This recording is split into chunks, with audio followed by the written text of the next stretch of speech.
Muy buenas tardes y muchas gracias a todos por acudir esta tarde, digamos, lluviosa a esta segunda edición de Traveling Series en directo que hacemos aquí en Casa SEAT y que está enmarcado dentro del Serializados Fest. Hoy hemos elegido un destino muy bonito y con muchas series muy interesantes.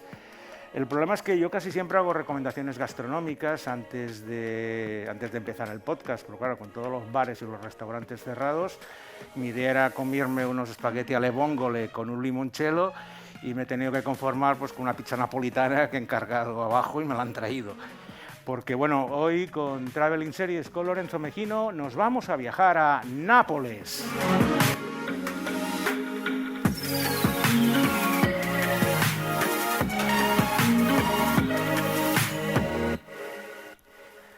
Y para visitar Nápoles tenemos dos invitados de lujo. Primero, a mi izquierda tenemos a una napolitana de pro, traductora, escritora, una de las personas más cultas que conozco. La verdad, siempre que la escucho hablar me quedo embobado y lo vais a hacer vosotros hoy.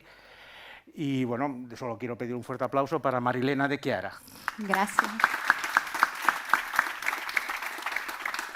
Y junto a ella, no llevan máscara porque son convivientes y pueden estar juntos, no es un problema legal, y aviso por si alguien se pone nervioso.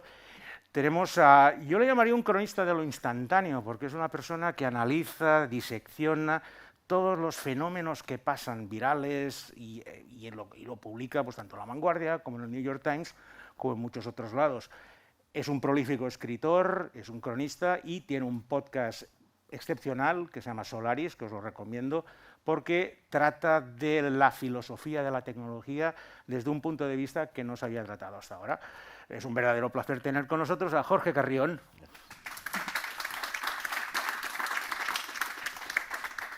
Bueno, la primera pregunta es obvia. ¿Qué hace una napolitana como tú en Barcelona? La respuesta larga, la corta ya me la imagino, pero... Bien, Lorenzo. Bueno, primero gracias por invitarme. Un placer, como siempre, conversar contigo.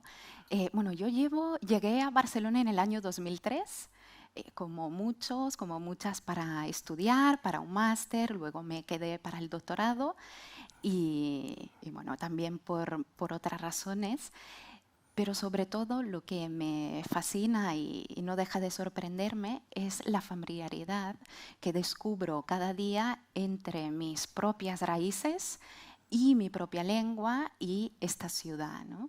Porque realmente cuando hablamos de Nápoles hablamos de una atmósfera. No hablamos solamente de un lugar concreto, ¿no? De hecho, me gustaría recuperar la propuesta del sociólogo francés Marc Augé de los no lugares, ¿no? Él define el no lugar no tanto en contraposición al lugar, es decir, a un espacio físico reconocible, sino a partir de la relación. Es decir, el no lugar es el espacio emocional que deja huella en la persona o en el personaje, en el caso de narrativas, como las narrativas seriales, el personaje que experimenta este lugar y que lo vive. De hecho, hoy hablaremos de varias series, entre las cuales Gomorra, ¿verdad? Y hay un momento en la cuarta temporada en que Patricia, una de las protagonistas, le dice a otro personaje, a propósito de Secondillano, uno de los barrios centrales en la topografía de la serie, le dice: Secondillano no es un barrio, sino es una ciudad dentro de una ciudad.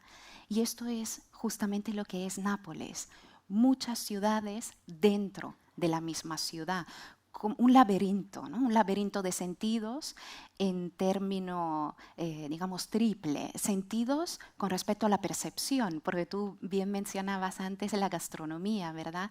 Y Nápoles es gusto, es sabores, ¿no? El ragú, el café, son un arte. También, de hecho, en las comedias de Eduardo de Filippo hay dos momentos concretos en los que se discute acerca del verdadero ragú y de la forma más adecuada de preparar el café. Nápoles también es sonido. sonido, ¿no? Es un espacio sonoro que se construye y que se reproduce también y se reinventa en todo tipo de narrativa. Y es olfato.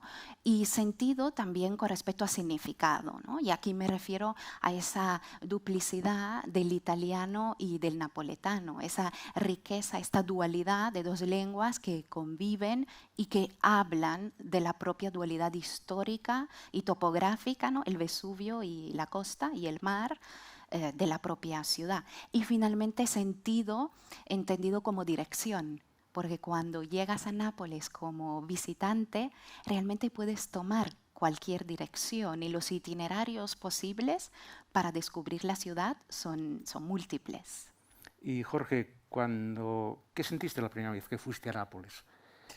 Pues la verdad es ¿Fuiste que... con ella o habías ido solo? No conocía el sur de Italia y fuimos juntos y fui a conocer a su familia con todo lo que eso significa. Y bueno, la verdad es que me pareció fascinante en sentidos múltiples. Por un lado, aunque parezca un tópico, pues es cierto que en Barcelona cuesta encontrar tomates que sepan a tomate y ese tipo de experiencias, ¿no? Que tienen que ver con la compra diaria, con recoger cada día o vender cada día la fruta y la verdura del huerto, hacer el pan cada día, ¿no? Hay un pan, se llama el pane cafone, que me encanta, que es como el pan de payés de aquí, pero con un sabor como más intenso. ¿Pero tenías alguna imagen previa antes de ir, de las conversaciones con ella, o llegaste...? No, estaba muy preparado y ya había probado muchos platos que me había cocinado Marilena, pero al llegar allí, todo lo que tú intuyes que tiene que ver con esa riqueza de, por un lado, insisto, el contacto con la materia prima y, por otro lado, por ejemplo, la cultura de la gastronomía y de la conversación, y del trato humano y de la proximidad, allí alucinas, ¿no? Desde lo más sencillo, como eso, comprar el tomate o el pan, hasta la cocina. Claro, yo comía, como todos, supongo los presentes, los macarrones que me hacía mi madre con carne picada y tomate, que cocinaba pues, en media hora. Y mi madre es una buena cocinera, pero evidentemente no de platos italianos. Y descubrir allí que hay cientos de tipos de pasta, que cada pasta tiene su salsa y que cualquier napolitano sabe de memoria la combinación pasta-salsa, fue bastante increíble. También lo que es fuimos en Pascua, en Semana Santa, y allí pueden comer durante 5, 6, 7 horas seguidas 8 platos en el día de... Con pausas. Con pausas y juegos de cartas y conversaciones entre una y otra. Ese tipo de experiencia dilatada, ¿no? Del tiempo y de la conversación en la familia fue bastante increíble. De hecho, la primera vez que estuve en Nápoles tomé nota de todos los platos que comí, ¿no? Fue un descubrimiento muy impactante. Y después el tema ese de el vecino, los ruidos, la comunidad, la familia, las visitas, ¿no? Por ejemplo, unos vecinos de la casa de sus padres vinieron a disculparse porque había huelga de basura y cómo quedaban esa imagen, ¿no? Ante un escritor de España. Otro vecino nos trajo comida que habían cocinado en casa y después un día nos sorprendió con una paella, porque había seguido mi receta de paella y quería saber si le había hecho bien o no, ¿no? Es un trato muy cercano con ámbitos del vecindario y de la comunidad. Y ya para acabar con esta introducción, me alucinó descubrir que tienen un verbo en napolitano que es, creo, intallare, que es como la despedida. O sea, como una despedida. Imaginas que viene alguien a casa, ¿no? El protocolo, el ritual de la despedida de los amigos o vecinos que han venido a casa puede durar tanto, puede durar 1 hora y media, ¿no? Porque empieza en la mesa del comedor, sigue en el recibidor, sigue en la puerta del ascensor, ¿no? Entonces tienen un verbo que es esa conversación o esa relación que se demora en una despedida. Bueno, fue todo un shock cultural. Yo a veces en la despedida me iba a leer un rato a la habitación y volvía y se están todavía despidiendo. Ya fui como aprendiendo los códigos, pero fue realmente fascinante. O sea, no tuviste un shock muy grande, sino que te adaptaste rápidamente, supongo, porque ya estabas bastante... Yo soy de origen andaluz y se parece mucho Nápoles en muchos aspectos a la cultura de mis tíos y de mis abuelos andaluces. Entonces, Marilena, los napolitanos son una sociedad abierta, ¿no? Por lo que cuenta Jorge, reciben al recién llegado como si fuera uno más de la familia, lo atiborran con todos los platos que tienen, todo el vino, todas las cosas. ¿Y tu familia cómo lo recibió? O sea, ¿encantado, supongo, o no? No, sí, pero sobre todo, como decía Jorge, todo este tema de la ritualidad, ¿no? Es decir, para nosotros la propia acogida, la despedida, la forma de, digamos, de compartir, ¿no? Los platos y las conversaciones están marcadas por una ritualidad que es implícita, ¿no? Te das cuenta después, al menos este ha sido mi caso, cuando ya no sientes, ¿no? Cuando ya no tienes la posibilidad de compartir estos códigos. De hecho, recuerdo en otras ocasiones, en comidas familiares más amplias, ¿no? Mis padres vienen de familias muy numerosas y claro, estábamos todos ahí muy tranquilos hablando y él pensaba que en verdad había algún problema, que estábamos enfadados, que porque estábamos gritando, no entendía, ¿no? Y también eso tiene que ver con la gestualidad, ¿no? Por eso antes hablaba de los sentidos.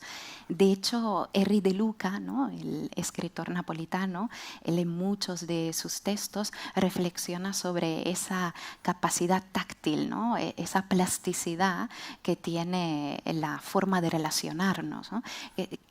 Que viene también de la historia, ¿no? Y de esa, digamos, complejidad histórica que repercute en la propia textura urbana, ¿sí? Pero, por supuesto, yo creo que fue eso, ¿no? El adaptarse a los rituales y nosotros también intentar integrarlo. Como tú decías, para un napolitano, su casa es casa de todos, ¿no? De hecho, fíjate, en la propia digamos, estructura y arquitectura de los pisos familiares, el lugar central lo ocupa la cocina. Se come, se cocina, se toma el café en la cocina, ¿no? Es el focolaio, ¿no? Ese espacio que construye hogar también a nivel simbólico. Pues aprovechando este primer episodio costumbrista, pues vamos a presentar la primera serie de nuestra selección, que precisamente es la más costumbrista de todos y se llama Un posto al sole. Es la versión italiana de los australianos vecinos, Veïns, que pasan en TV3, y lleva en antena la friolera de 24 años, cuando Marilena estaba en Nápoles aún ya empezaban a hacerla, y lleva más de 5.500 episodios, con lo cual es una historia de unos vecinos que están en un palazzetto en la montaña de Posillipo, que es una de las más bonitas de Nápoles, que tiene el Vesubio delante. Luego Marilena ya nos cantará todas las maravillas de Posillipo y los barrios. Y en ese palazzetto pues hay una serie de personas que viven en cada uno de los pisos y un poco al hilo de lo que ya comentaba, pues bueno, se relacionan entre ellos, van a comer a casa de uno, van a comer a casa de otro. A ver, la serie es mala de la hostia, pero bueno, es un culebrón. Y desde el punto de vista cultural, un poco lo que siempre intento hacer con el podcast, puedes aprender muchas cosas viendo este tipo de series, que a lo mejor en series de mucha más calidad no lo muestran porque no tiene por qué ser, pero aquí pues habéis visto pues una casa por dentro, una discusión con una cierta gestualidad, y desde el punto de vista cultural a mí me interesa también demostrar que se puede aprender de la cultura de un país viendo estas cosas más costumbristas que seguramente, a ver, si va 24 años en antena, tiene su público, seguramente sería pues la gente mayor, está rodada en Nápoles y bueno, y es una de las series que definen a Nápoles a nivel de la persona normal italiana que ve la televisión cada día y se pone sus 20 minutitos del Posto al Sole cada tarde. Creo que no lo has visto, has tenido suerte, pero bueno, algo habrás escuchado. Sí, seguro. Sí, recuerdo quizá mi madre veía la serie y, como tú dices, ya es parte de las conversaciones, ¿no? Cotidianas entre vecinos, alrededor de la mesa, una soap opera, ¿no? Bueno, pasemos ya un poco más a temas más urbanos. Jorge, la arquitectura de Nápoles, tú que eres una persona que el urbanismo siempre te ha interesado mucho, has escrito libros sobre él, como en Barcelona, el libro de los pasajes. ¿Cómo definirías la arquitectura de Nápoles o el urbanismo napolitano? ¿Caótico, ordenado, un poco de todo? Yo tuve la suerte de haber ido primero al Cairo, por ejemplo, Bueno, sí. antes de ir a Nápoles, de modo que no me pareció tan caótica. Lo cierto es una ciudad fascinante por su variedad geográfica, su topografía, no tiene muchos desniveles, tiene una zona de acantilados, tiene un diálogo precioso con el mar, que de hecho estuve hace 1 año y medio y toda la zona de... Bueno, lleva en obras 5 años con las obras del metro, porque tened en cuenta que es una ciudad, perdón, con tantos estratos históricos, tanta arqueología, que cada vez que hay que hacer el metro es un desastre, complicadísimo en términos de yacimientos y excavación, etcétera. Y ya se puede caminar todo el frente marítimo prácticamente, menos la zona del puerto, que hay que dar un desvío.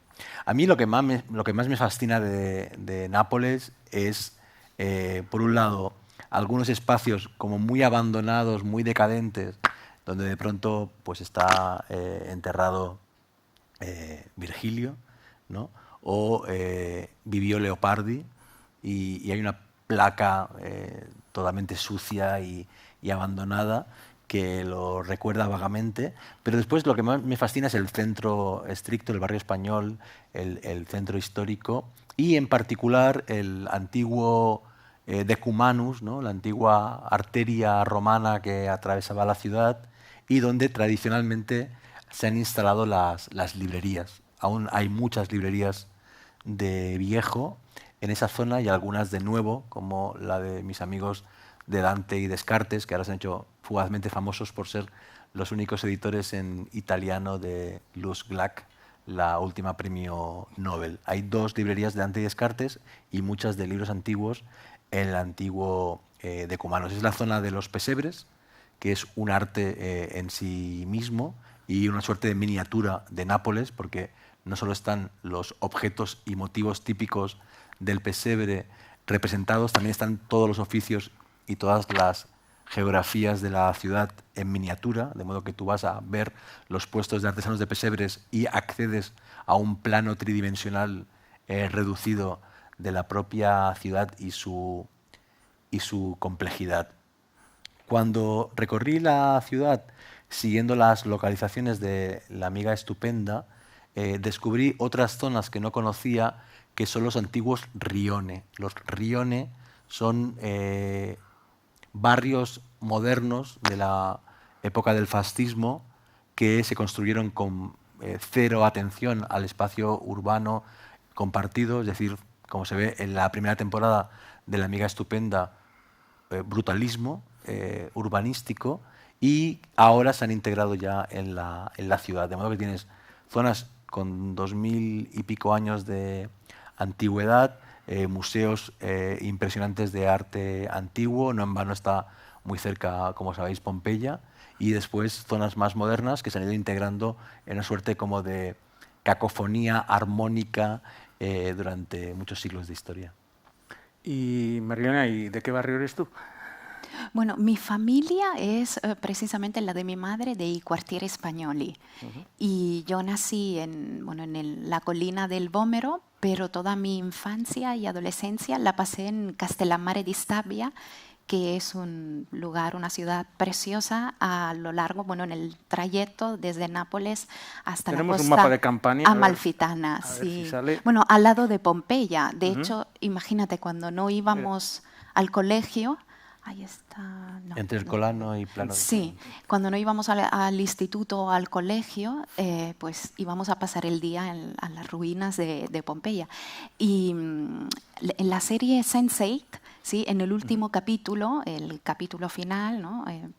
Es una serie, digamos, global, con múltiples localizaciones, pues justamente una buena parte de este último capítulo lo grabaron en Nápoles, y concretamente hay varias escenas que se rodaron por esa calle que se llama Vía Panorámica, justamente porque va desde la costa amalfitana, desde Sorrento hasta Nápoles, y te proporciona una visión extraordinaria del Vesubio, ¿no? Realmente como protector, por un lado, del Golfo, y por otro lado, un guardián, ¿no?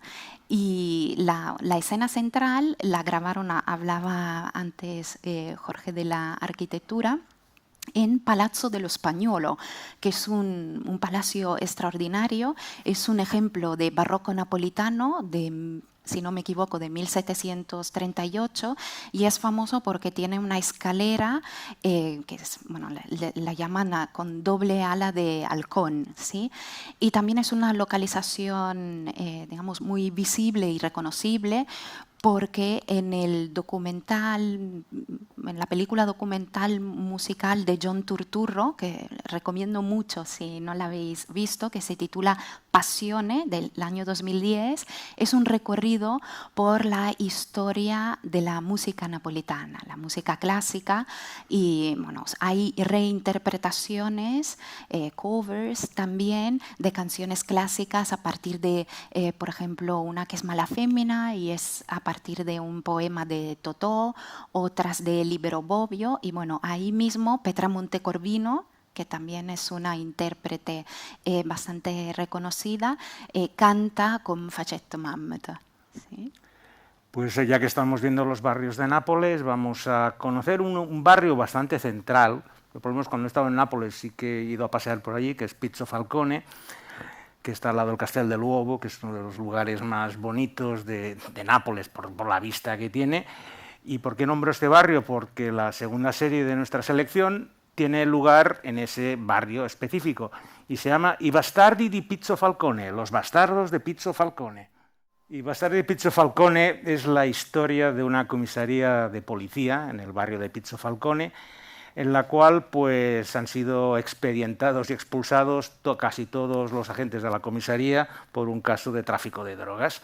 Solo queda un agente y acaban llevando a todos los repudiados del resto de la comisaría de Nápoles al barrio de Pizzo Falcone con ese nombre de los bastardos de Pizzo Falcone, porque acaban allí los que no quieren en ningún sitio. Entonces se monta una especie de comunidad policial con todos esos desechos policiales del resto de las comisarías. El que llega es el comisario jefe, que lo primero que hace es poner firme al funcionario pues, que estaba leyendo el Marca italiano ahí, o jugando al crucigrama, y lo primero que le dice, póngase firme, póngase no sé qué. A ver, es una serie de la RAI, es una serie popular. De hecho, hace 2 o 3 semanas, jugando por la televisión española, en la 2 estaban emitiendo Los bastardos de Pizzo Falcone. O sea, me sorprendió. Mira, como estaba preparando ya esto, mira, lo están haciendo mejor. Son episodios de 90 minutos, es un caso por episodio. Ya os podéis imaginar que si empiezan toda una serie de repudiados, pues lo que buscan es la redención a través del trabajo y las buenas obras, e intentar levantar la moral y que el sitio pues no sea un poco el vertedero que lo estaban considerando al principio. Ha tenido 2 temporadas, son 6 episodios de 90 minutos. Yo digo, si algún día lo cogéis por la 2, tampoco es ninguna maravilla. Ya os aviso que la selección, para que no os vayáis corriendo, es de peor a mejor.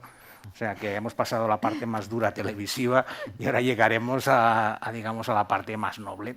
Pero está muy bien que cites series de la RAI, porque es estructural, es fundamental para entender la cultura audiovisual y popular italiana, igual que Televisión Española lo es para la nuestra. Sí, claro, pero es que estas series te tienen a lo mejor 4 o 5 millones de audiencia. Claro. Y las que hablaremos luego, que todos reconocemos que son mucho mejores, a lo mejor pues la conocen en ciertos cenáculos y lugares pequeños, pero tienen audiencias mucho más pequeñas porque se emiten en cadenas mucho más pequeñas. Pues decía lo de la cultura, que hay que estar atento a todos los movimientos y no quedarte únicamente con lo que a ti te puede interesar, porque a lo mejor te estás perdiendo muchas cosas que, como bien has dicho, te permiten entender mejor aspectos culturales que a lo mejor no estás tan acostumbrado a verlos. Y por eso lo de los bastardos de Pizzo Falcone yo lo estaba viendo y desde el punto de vista turístico era la mejor de todas, porque claro, como estaban en el Castel dell'Uovo, veías el Vesubio, veías toda la bahía, iban por las calles pequeñas. Al ser más costumbrista se lo permitían esto de poder rodar en exteriores y mostrar Nápoles en todo su esplendor, que en las otras series que veremos, pues claro, Gomorra casi todo es de noche y en barrios periféricos. La Mica Geniale también es en las afueras. En cambio, con Pizzo Falcone, e incluso con la anterior, sí que es el centro de Nápoles. La gente que vive allí se ve más reflejada, porque al final es lo que van a comentar luego en la panadería el día siguiente. ¿Has visto el último episodio anoche? Así, mira, has visto. Salía a la panadería de aquella o el bar de aquel. Y eso sí que está en las conversaciones y por eso también las he querido mostrar. Y ahora, a partir de ahora, ya empezaremos a nombrar series más de prestigio, pero por supuesto, comenta lo que quieras, Marilena. No, y justamente relacionado con lo que tú decías, se juega aquí con I bastardi di Pizzo Falcone también con el reconocimiento, porque la serie está basada en las novelas de Maurizio De Giovanni, que es un escritor muy leído, y por eso los personajes ya disfrutan de cierta familiaridad con cierto tipo de público, ¿no? Lector, que se dirige también al lenguaje audiovisual para poder seguir el diálogo. De hecho, ahora, este otoño, en teoría el mes que viene, tendría que emitirse otra serie basada en novelas anteriores de Giovanni, que se titula El comisario Ricciardi, y por lo que he visto con respecto a la recreación de los ambientes, han, digamos, reconstruido la Nápoles de los años 30. Hay unas escenas que han rodado en el Teatro San Carlo con las escenografías, bueno, una reproducción de las escenografías de caballería rusticana, de la ópera, ¿sí? Habrá también algunos fragmentos y es curioso porque muchas de las escenas las han rodado en el Gran Café Gambrinus, que es el café literario de Nápoles, porque ese personaje, ese comisario Ricciardi, va mucho al café para comer, para desayunar sfogliatella, ¿sí? Que es un postre napolitano con ricota, está riquísimo, pero sobre todo porque en la novela se juega mucho con el contraste entre sensibilidad y racionalidad. Ese comisario, por, digamos, herencia familiar, puede hablar con los muertos, ¿no? Y ahí vamos a otro tema que es también clave para entender la cultura napolitana en toda su complejidad, que son las leyendas. De hecho, en El vientre de Nápoles o Leyendas napolitanas o El país de Cucaña, Matilde Serao justamente investiga esta relación entre, digamos, lo espiritual, lo emocional y la repercusión política cotidiana en los gestos sociales. De hecho, perdón, cuando hice el recorrido por las topografías de las novelas de Elena Ferrante, en el barrio popular donde seguramente se inspiró para hacer la novela, nadie la había leído o nadie me supo decir nada sobre Ferrante. Y en el Gambrinus pregunté, porque hay una escena muy importante de una novela que ellas van al Gambrinus, ¿no? Y tampoco había ningún camarero que hubiera leído la novela, ni ningún cliente que hubiera preguntado por ese detalle, ¿no? Y en cambio, me dijo el camarero, pero mucha gente viene a comer su sfogliatella y tomarse un café por Ricciardi, que sí que es un mito dentro del... Sí, de hecho, Ricciardi sería a la Campania lo que Montalbano en Sicilia o Rocco Schiavone en Aosta, o sea, lo que sería el comisario regional que tanto gusta en novelas y que luego, lógicamente, acaba llegando pues, a la televisión, que todos estos casos han tenido ya sus series televisivas y con mucho éxito todas, porque, como has indicado, son libros que tienen muchas ventas, tienen muchos lectores, tienen muchos seguidores y esto, quieras o no, pues siempre tiene un público y, lógicamente, si estamos hablando de libros que han sido llevados a la televisión, la tercera serie que vamos a presentar hoy es precisamente la que el libro es el más famoso de todos y es la adaptación televisiva de la tetralogía de Elena Ferrante, La amiga estupenda, La amiga geniale. Bueno, ahora llega el momento que dejo que Marilena hable y Jorge, porque ellos conocen perfectamente tanto la novela, él estuvo en el rodaje y todo lo que nos puedan explicar pues va a ser mucho más interesante que el pequeño resumen que pudiera hacer yo. Marilena, ¿de qué va La amiga estupenda? De una amistad, ¿no? Primero, pero también de una ciudad o de estas múltiples ciudades que mencionábamos al principio. De hecho, en la tetralogía de Elena Ferrante, Nápoles se convierte en un personaje, ¿no? Que adquiere su propio rol en el arco, en el proceso narrativo y de maduración de las dos protagonistas, individualmente y también con respecto a la relación. De hecho, la propia memoria topográfica en la novela y también en la serie se convierte en memoria emocional, ¿no? En el barrio, tanto Lila como Elena, las dos protagonistas, están de alguna forma confinadas por códigos preestablecidos. ¿Y cuál es la forma que encuentran para salir de estos códigos e inventar los suyos propios? Pues la lectura. La lectura y finalmente la escritura. La relación con la palabra les permitirá nombrar el mundo para poder dosificarlo y de alguna forma también dominarlo, ¿no? De momento hemos visto la primera y la segunda temporada.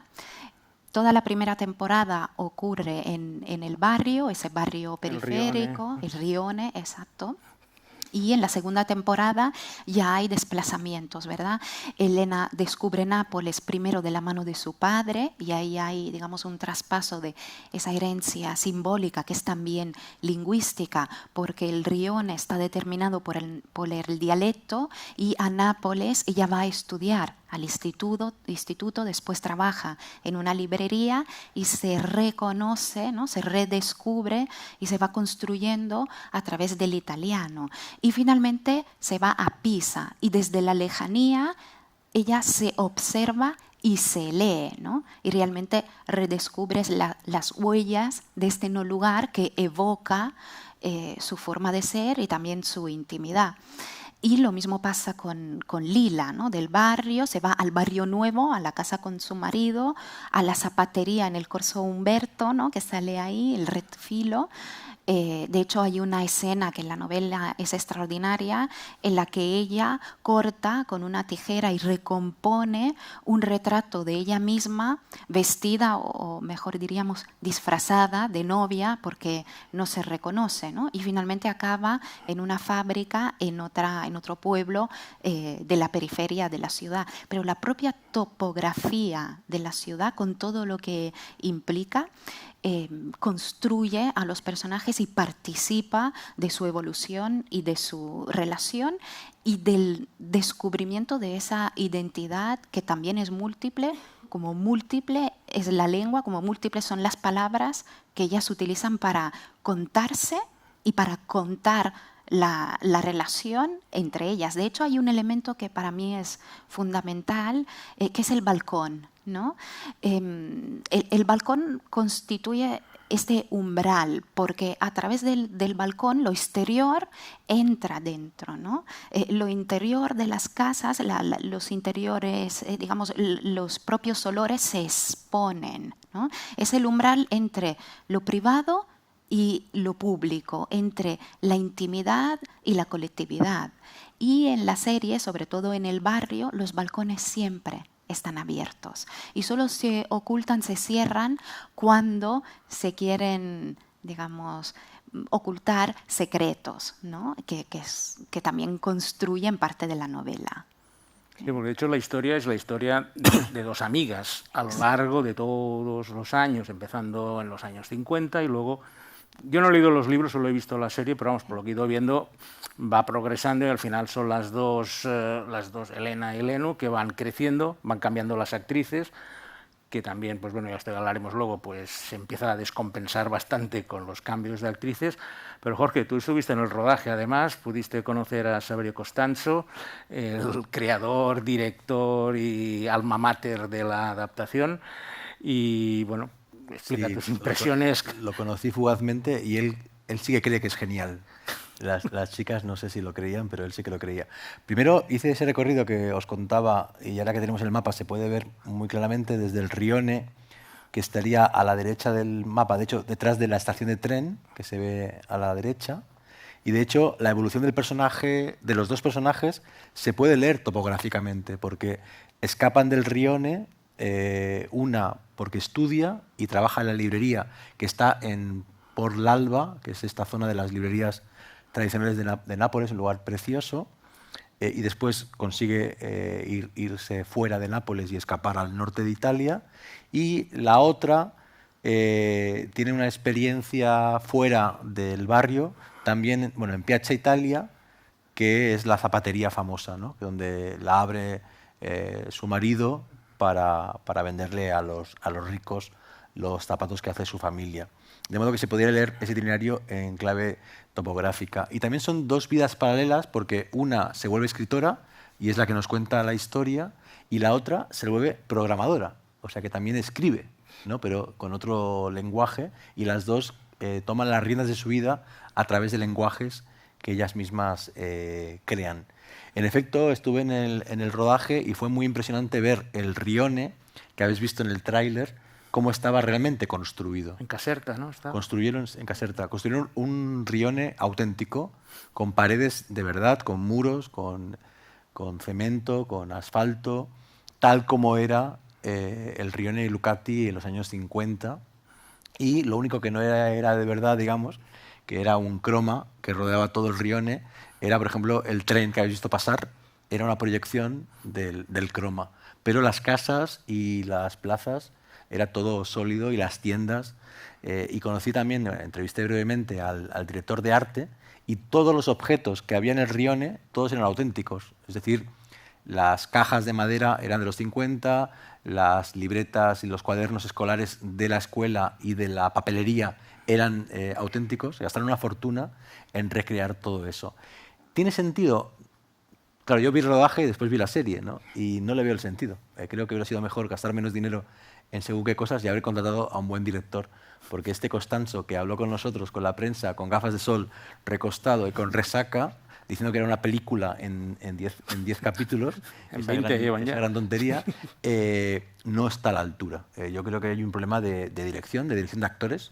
Hay escenas que se tenían que haber repetido porque no son creíbles. Y hay otro problema, yo creo, ya me adelanto, que tiene que ver, me temo, intuyo, por lo que dijo Costanzo. Claro, sabéis que Elena Ferrante es un seudónimo, es un nom de plume, y no sabemos quién es realmente.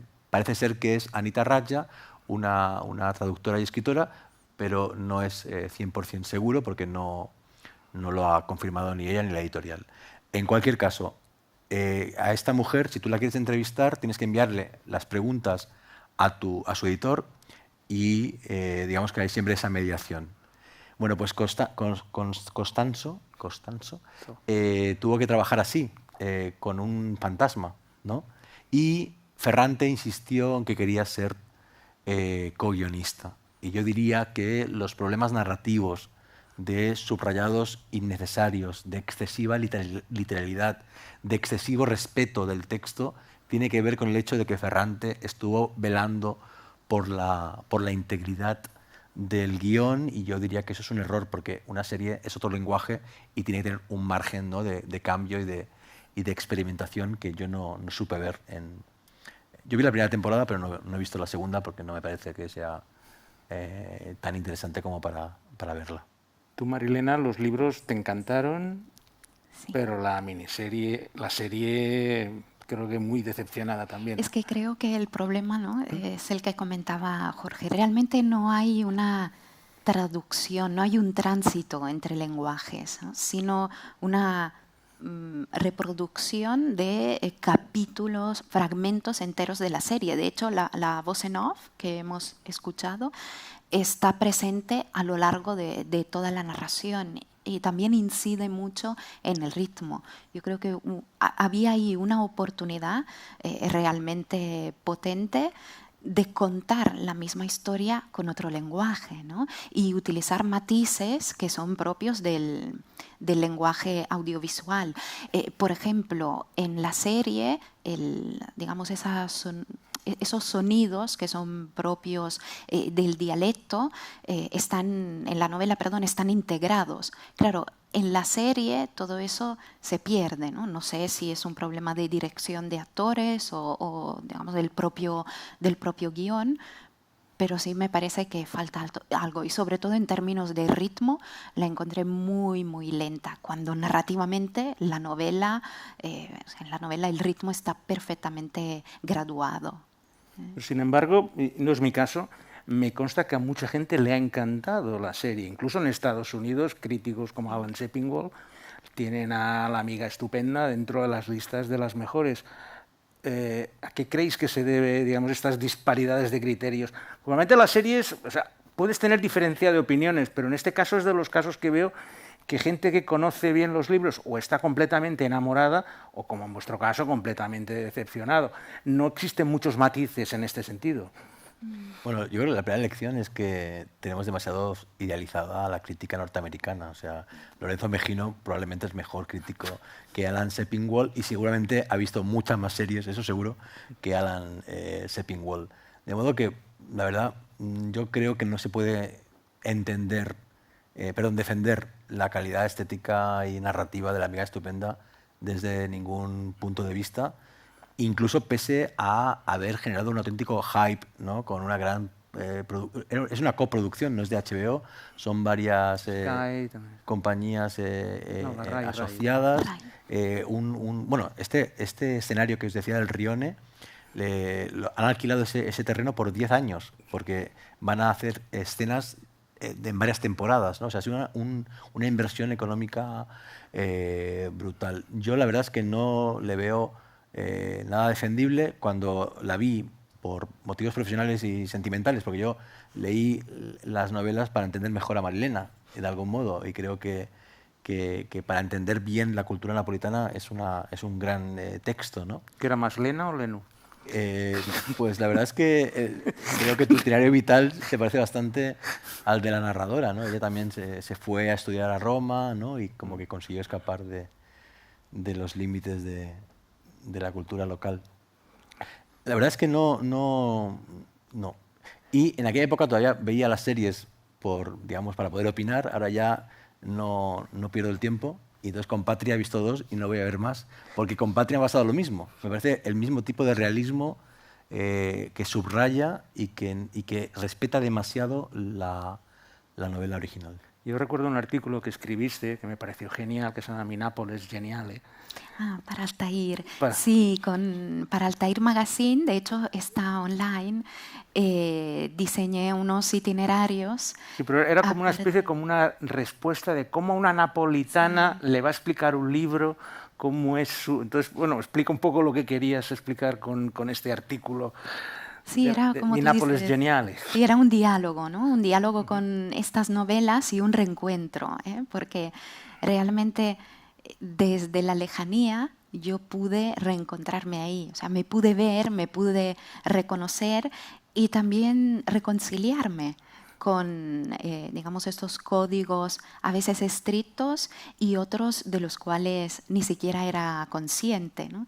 Y sobre todo con respecto a la amistad, ¿no? A esta idea fuerte de la hermandad de sangre. No sé si quizá la traducción no es tan apropiada, pero justamente de eso se trata. Mira, Henri de Luca tiene un libro pequeño que justamente editó Dante y Descartes, la librería, y se titula Napólide, ¿no? Y son una serie de ensayos.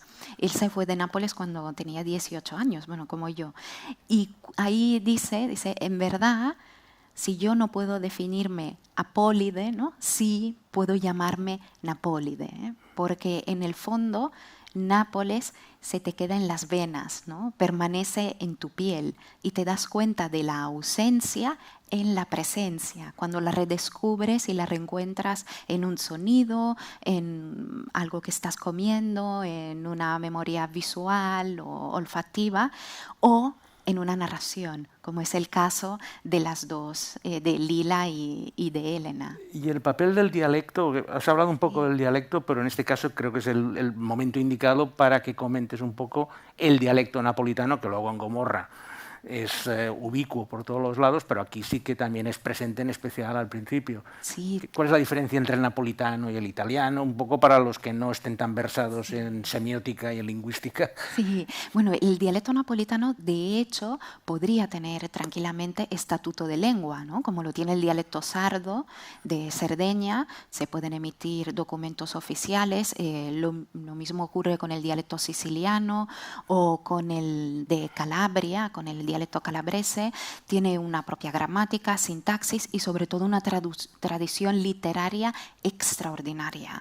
En diversos lenguajes, empezando por la poesía, el teatro. De hecho, aquí en Cataluña y en concreto en Barcelona se han representado muchísimas obras de Eduardo de Filippo, ¿no? En 2003 hubo en el TNC un sábado, domingo y lunes bajo la dirección de Sergi Belbel, que fue extraordinario. O, por ejemplo, en la Abadía, en Madrid, no recuerdo precisamente cuándo, pero 7 o 8 años, hicieron también el arte de la comedia de Eduardo, extraordinario.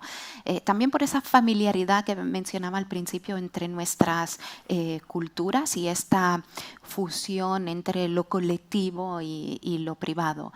Pero ¿qué pasa con el dialecto? Y eso a mí personalmente me entristece muchísimo. No se estudia en las escuelas, ni en primaria, ni en secundaria, ni en el instituto. Y entonces se transmite por tradición oral. Yo tuve suerte porque en casa no hablábamos dialecto, pero en cambio sí, por mis padres, mis tías, ellos eran grandes amantes de la música napolitana y del teatro, y entonces gracias a ellos pude aprender y seguir mi recorrido.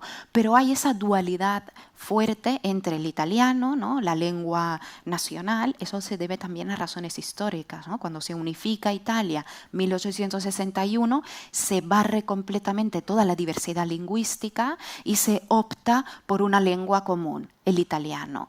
Claro, toda esta riqueza regional ha quedado, digamos, sumergida, ¿no? Y la operación de Elena Ferrante me parece muy, muy interesante y bien lograda, porque a través de ambos personajes, de las dos protagonistas, pero de toda la red de personajes, justamente muestra esa dificultad de que el propio dialecto napolitano encuentre su lugar en la sociedad, no solamente propia de la ciudad o de Campania, sino en la sociedad italiana. De hecho, ella, cuando va a Pisa, Elena, la protagonista, hace un esfuerzo para modificar su acento, ¿no? Y en cambio, cuando vuelve a casa, habla en dialecto con su familia. ¿Por qué? Porque es la lengua de la relación, es la lengua que fundamenta la identidad y que la sedimenta, ¿no? Y eso es muy interesante, porque en Italia La amiga estupenda y Gomorra se ve con subtítulos, porque en el resto del país no pueden entender el dialecto, ¿no? Y esa normalización de la lengua de expresión de una cultura, de una zona, me parece preciosa y una lección, porque es ridículo que en Patria no se hable vasco o en Mira lo que has hecho no se hable catalán, ¿no? Yo creo que en ese sentido lo que está ocurriendo en Italia me parece muy interesante y en sintonía con series como The Americans o como Fauda, donde de pronto pues, se habla en ruso y en inglés, o se habla en hebreo y en árabe, y cuando es el otro idioma pues se subtitula y no pasa nada, ¿no? ¿Y no crees que puede estar rompiendo un poco? Porque bueno, un poco la imagen desde fuera que se tiene es que el napolitano es el idioma de la gente pobre, de las clases bajas, y el culto siempre ha sido el italiano. A lo mejor estos esfuerzos, tanto de Elena Ferrante como de Gomorra, de romper ese gueto al cual funciona o no. No sé cuál es la opinión que tienes de si el dialecto está creciendo gracias pues, precisamente a estas obras audiovisuales, o sigue un poco reclinado en los guetos sin que salga de allí, porque a los intereses de según qué personas no les interesa que el italiano pierda pistonada con respecto al dialecto. No, yo creo que siempre, o sea, toda lengua es una riqueza, ¿no? Te permite también de forma especular observar, ¿no?, el italiano y descubrir que se pueden retroalimentar mutuamente, no solamente italiano y napoletano, sino con el siciliano, con el sardo, con lo que fuera. Mira, Eduardo de Filippo tradujo La Tempestad de Shakespeare al napolitano y la rendición es extraordinaria, ¿no? Porque justamente en esa atmósfera mágica que construye Shakespeare, traducida al napoletano, claro, adquiere otra dimensión no solamente lingüística, sino propiamente semántica y social. Y también con respecto a la música, o sea, la escena napolitana musical contemporánea es absolutamente vibrante y está viva, ¿no? De hecho, por ejemplo, en Gomorra es cierto, ¿no?, que la banda sonora es de este grupo, ¿no? Se llama Mocadelic, pero también en cada episodio ellos introducen canciones creaciones de Alessio o el otro Franco Ricciardi, que son, bueno, los que llaman neomelódicos, pero también hay piezas de rap, ¿no? De uno que se llama Lucariello, otro se llama Antò, que además es el sobrino de Enzo Abitabile, que es un saxofonista y es el líder de los Bottari, ¿no? Que son un grupo musical que suenan, bueno, que tocan, exacto, y bongos, algo así, y es extraordinario, ¿no? Yo creo que siempre que haya diálogo, todas las lenguas involucradas se fortalecen. Pues ahora vamos a volver de los 50 y 60 a la actualidad.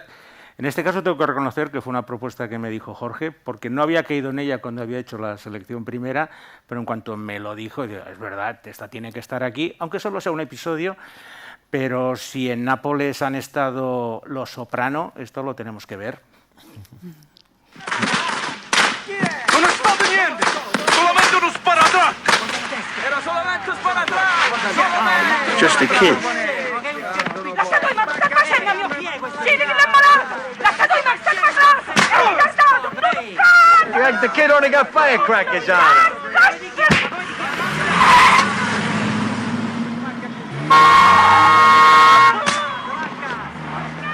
Io vorrei faticare con voi. Chi cazzo l'ha detto a te? Ti faticare con noi, aveva fa così, eh? Non ti preoccupare, questa è l'Università di Napoli. Los Soprano, os voy a poner un poco el contexto de este episodio, es el episodio 4 de la segunda temporada, se llama Commendatori, y Tony Soprano, con dos de sus lugartenientes, se dirige a Nápoles para cerrar un asunto de negocios con unos mafiosos locales que tenía que ver con Mercedes robados, transportarlos y que ellos luego los vendieran para Europa del Este. El episodio es precisamente el contraste que se produce con Tony, que se considera un gran italiano en Estados Unidos, con el golpe que recibe al llegar a Nápoles y encontrarse con los italianos de verdad. Por eso he puesto esta escena de la Universidad de Nápoles, donde él mismo se sorprende de las cosas que hacen sus coetáneos del otro lado del océano, pues pegando a mujeres, pegando niños, estando allí delante. Tenéis que tener en cuenta que los Soprano venían de Avellino, no eran de Nápoles, con lo cual tampoco tenían lazos de sangre con la mafia napolitana, y es un poco el descubrimiento que tiene, que bueno, que aquí la mafia es otra cosa muy diferente a lo que tenemos allí, sin entrar en camorra, que tampoco lo identifican. A ver, Jorge, tú fuiste el causante. Bueno, a mí me parece un episodio fascinante por muchos motivos. Uno, porque efectivamente, gracias a lo que decía Marilena del espejo, de lo especular, de pronto lo italoamericano, que es una subcultura muy presente en literatura, en cine y en series, se tiene que confrontar con el modelo original, ¿no? Y ahí hay un contraste súper elocuente y realmente fascinante.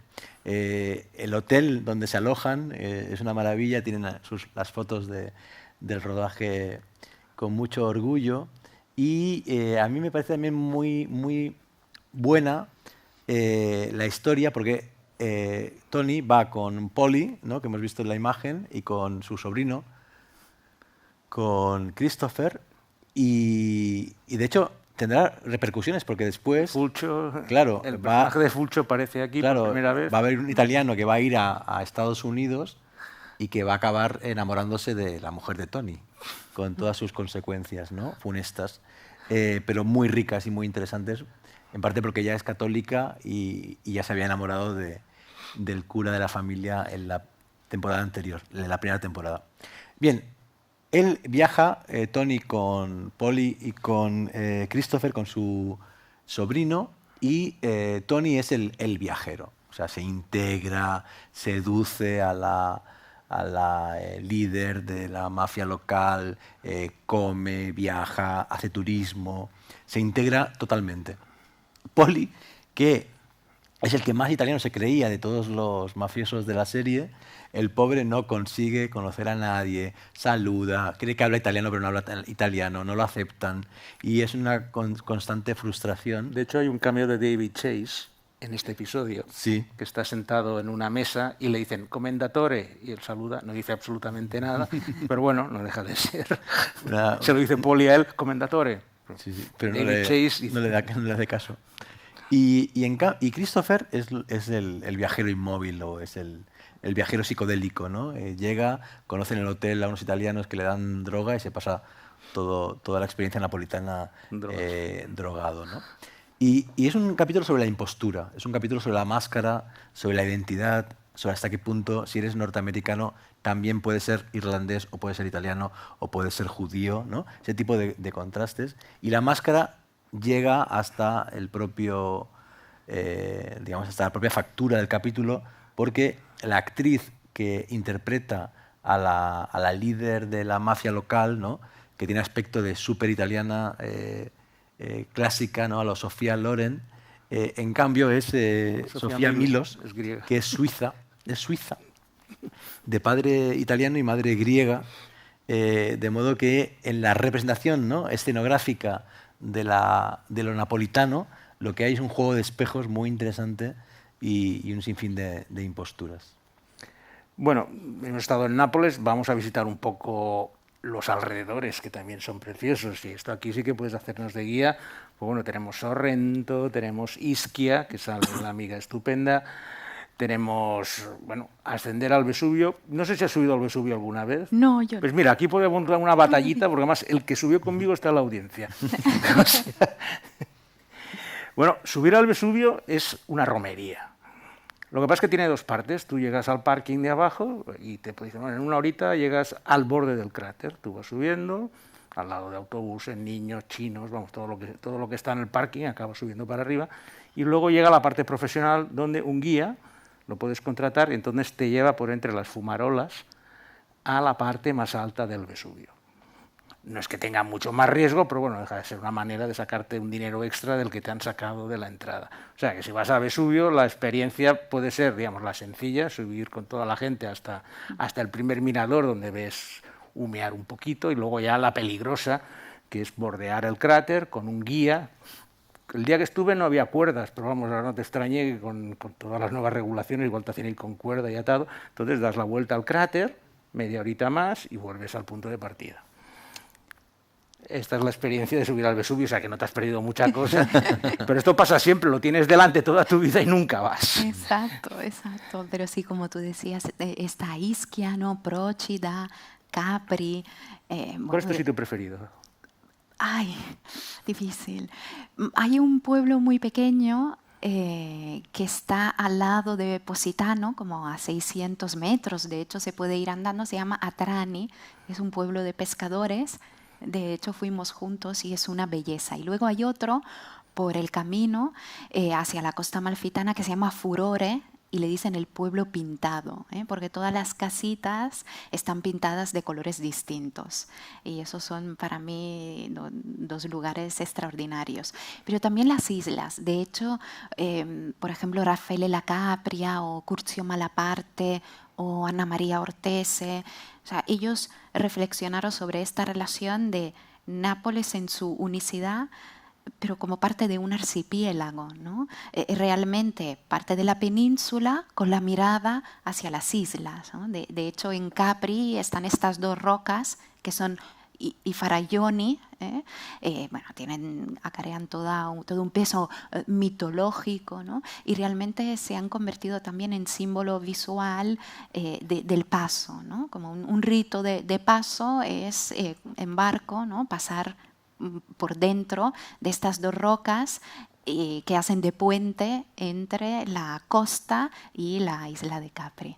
Sí, lo que pasa es que ahora, vamos, por mi experiencia personal, lo que no recomendaría es ir ni por la costa amalfitana ni en julio y en agosto, ni te diría que un fin de semana, pero en cambio en invierno, un día soleado de invierno, aquello sí que es maravilloso, porque precisamente tienes toda la belleza sin tener que estar completamente apelotonado entre grupos de gente que están haciendo Instagram de todos los momentos que están haciendo Instagram, y así un bucle infinito de estos que a Jorge le gusta analizar en sus crónicas. Bueno, pues ya hemos dado un recorrido por Nápoles, nos hemos ido por los alrededores. De Pompeya sí que podríamos hablar un poco, porque más que nada sí que querría comentar que unas ruinas que han estado siglos completamente en un estado de gran conservación y de perfección, desde el momento que han sido descubiertas han tenido una gran degradación en todos los sentidos que antes no tenían. Y ahora, pues claro, han tenido que empezar a hacer... Pues Jorge, este problema las hemos descubierto, pero el problema de descubrirlas es que las estamos destrozando. Primero por el impacto de los propios turistas, porque bueno, tú mismo has dicho que ibas a correr por las ruinas, subías por arriba, subías por abajo, y ahora pues ya están casi como en vacío, con mamparas, impidiendo todo.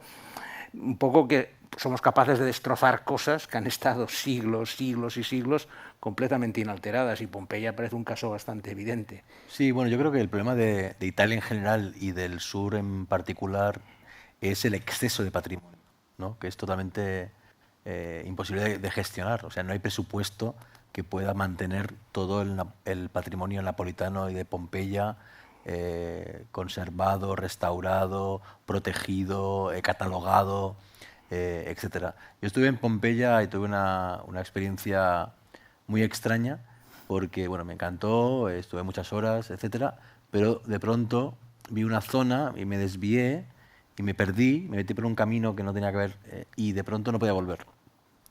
No podía volver porque estaba vallado y dar la vuelta era ya irme de la hora de cierre, ¿no? Entonces decidí saltar y me quedé atrapado en un templo vallado y casi me mato escapando, pero allí dentro entendí eso, o sea, entendí que si te puedes perder en un yacimiento arqueológico es que realmente es imposible, ¿no? Articular, gestionar un patrimonio que es inmenso. La tumba de Virgilio está en un estado pésimo y lamentable. Y bueno, y después está el tema, evidentemente, que si queréis ya pasamos a Gomorra y ahí se ve claramente que es la corrupción, ¿no?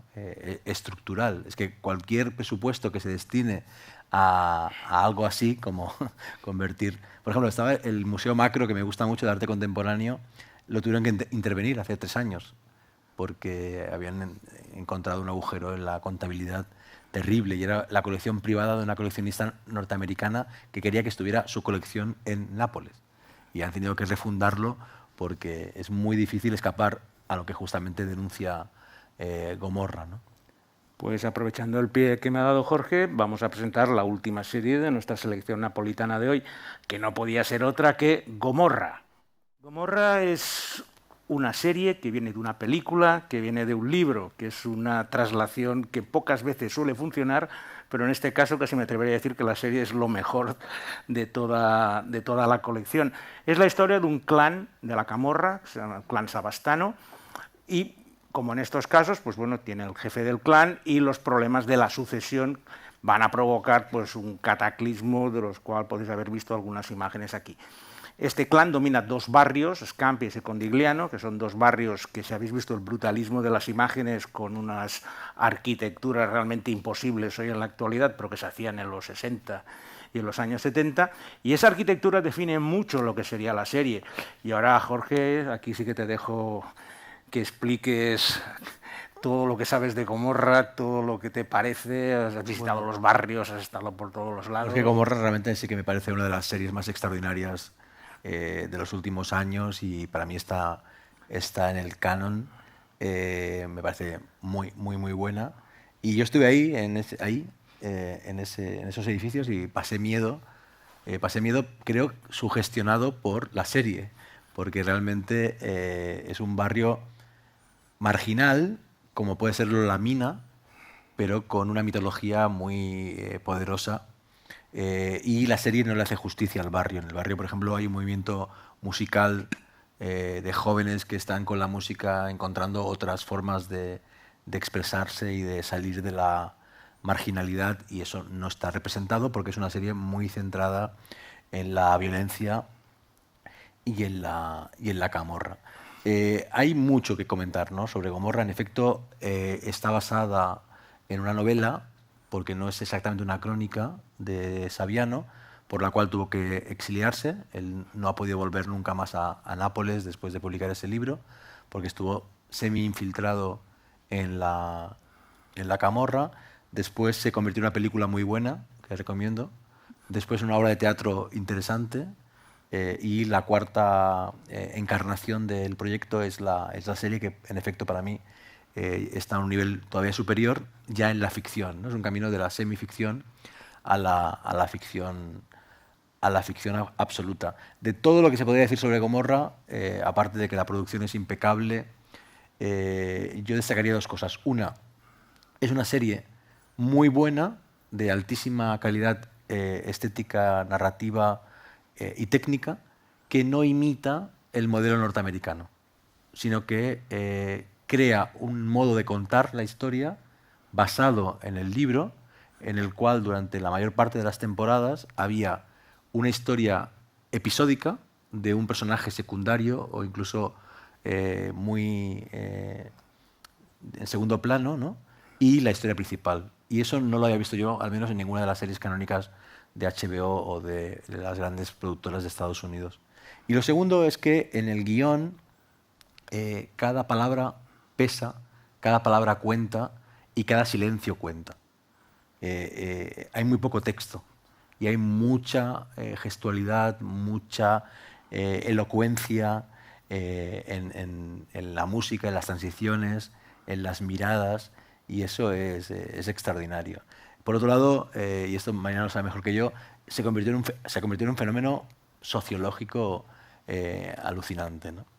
Sí, de hecho, justamente relacionado con lo que comentábamos antes de la lengua, hay desde el principio, desde la primera temporada, ahora ya, bueno, se han emitido 4 y la quinta, en teoría, se empezará ya a rodar. La quinta y la película. Última. Exacto. 4 más Y película. un spin-off, exacto. Sí, pero si la película no entenderás la quinta, o sea, tampoco te la puedes perder. ¿No? De hecho, no es un spin-off, es como un extra. Capítulo extra. Exacto, un capítulo extra sobre Ciro, l'Immortale, uno de los protagonistas. Pues bien, desde la primera temporada muchas de las frases pronunciadas por no solamente personajes principales, sino, como decía Jorge, también por secundarios, se convirtieron en parte del vocabulario compartido, ¿no? Hubo un proceso de contaminación lingüística, ¿sí? Por eso se ha empezado a estudiar Gomorra como fenómeno antropológico, sociológico y lingüístico. Está claro que toda lengua es una materia viva, ¿no? Es plástica.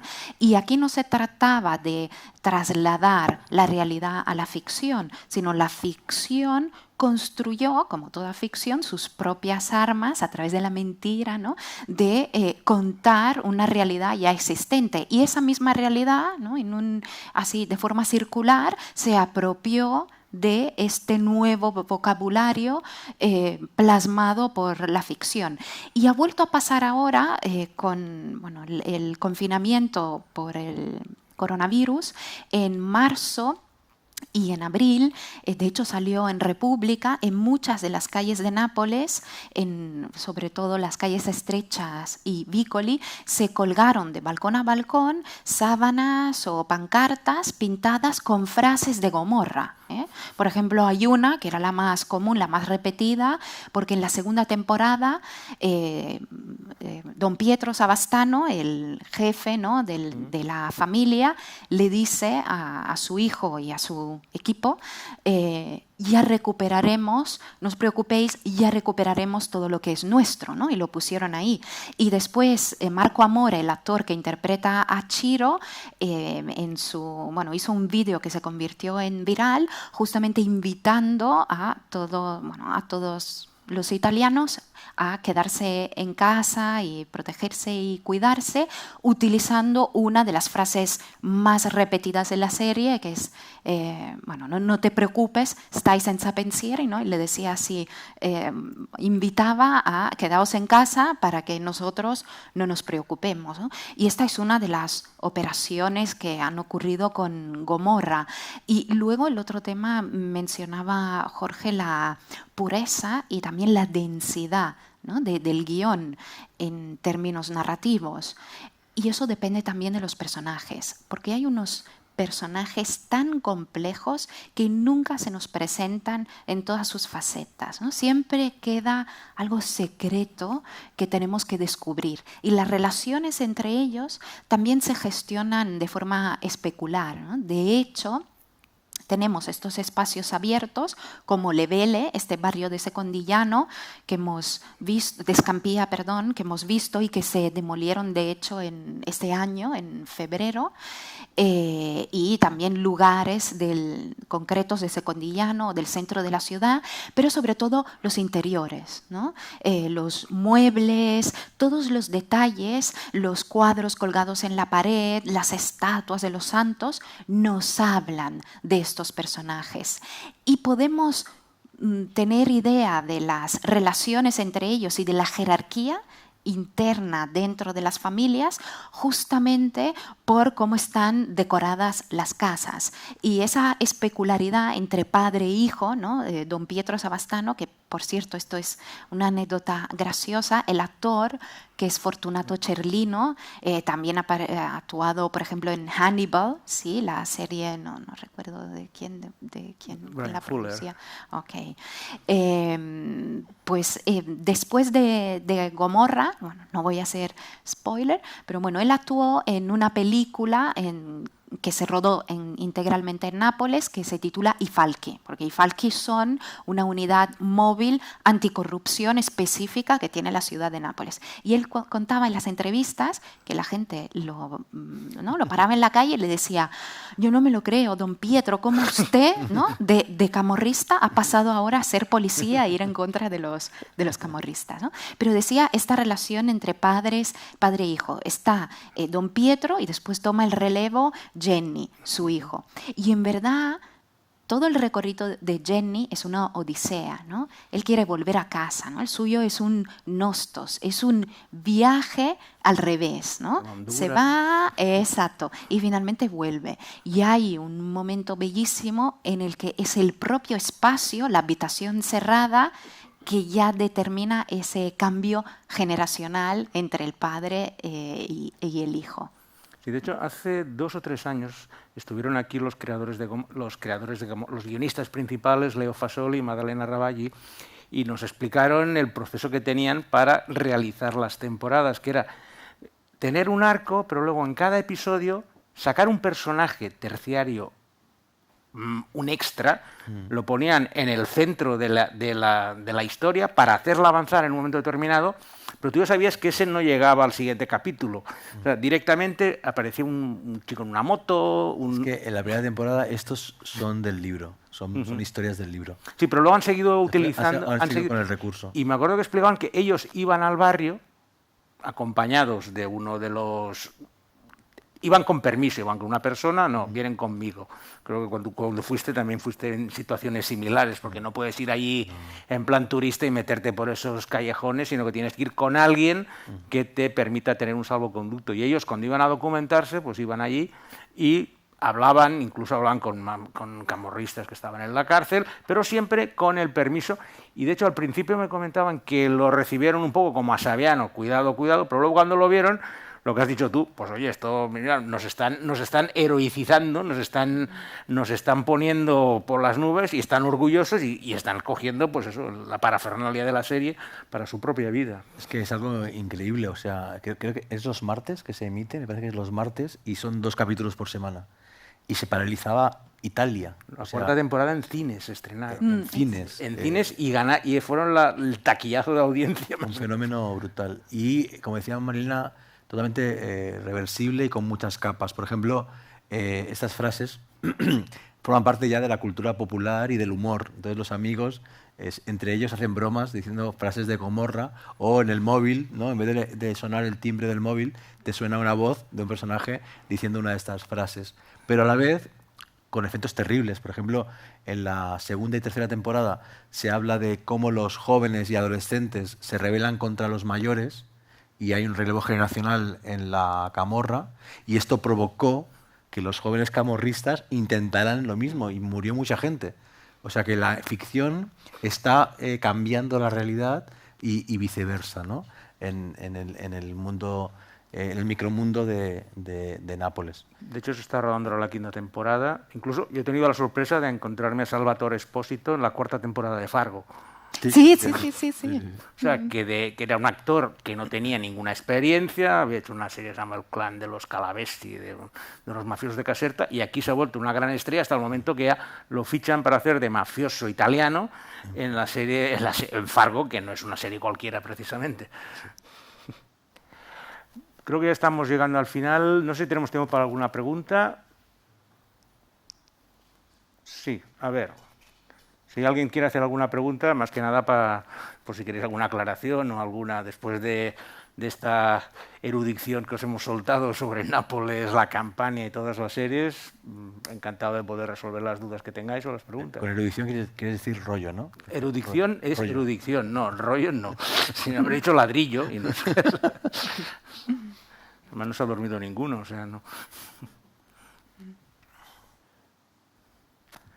Bueno, pues si no tenemos nada más, agradecer a nuestros dos invitados, Marilena de Chiara y Jorge Carrión, la generosidad de estar aquí con nosotros, compartiendo sus conocimientos sobre Nápoles y la región. Dar las gracias a Casa SEAT por habernos acogido en esta segunda edición del Traveling Series Live, a Serializados por tenernos de nuevo en el marco de su festival. Y muchas gracias a todos y ha sido un verdadero placer estar con vosotros. Gracias. Gracias.